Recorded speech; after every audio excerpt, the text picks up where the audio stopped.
Презентация 11-го номера журнала «Ликбез», думается, не случайно совпала с кануном Великого Октября, поскольку редколлегия журнала сознательно придерживается патриотической ориентации.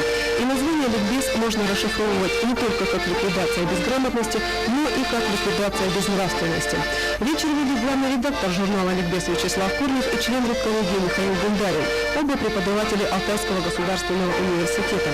Последняя справочка к тому, чтобы подчеркнуть серьезность намерений и основательность образования организаторов презентации. Пусть вас не смущает атрибутика вечера. По словам Владимира Токмакова, она выражает не упертость редколлегии «Ликбез», а остроумие и оригинальность. А мы бы сказали, что сегодня за советской символикой стоят русофильские идеи. И без сомнения, все, кто вчера поднимался на сцену, душой болеют за Россию. Свои стихи читали Елена Вольф, Михаил Гундарин, Владимир Токмаков. Кстати, поэтический сборник последнего вышел в библиотеке журнала «Ликбез». Свои песни исполнял Александр Карпов. Победители литературного конкурса получали почетные грамоты несомненных патриотов русской словесности. И, как всегда, бесплатно распространялся журнал «Ликбез», кредо которого – патриотизм, культура, нравственность.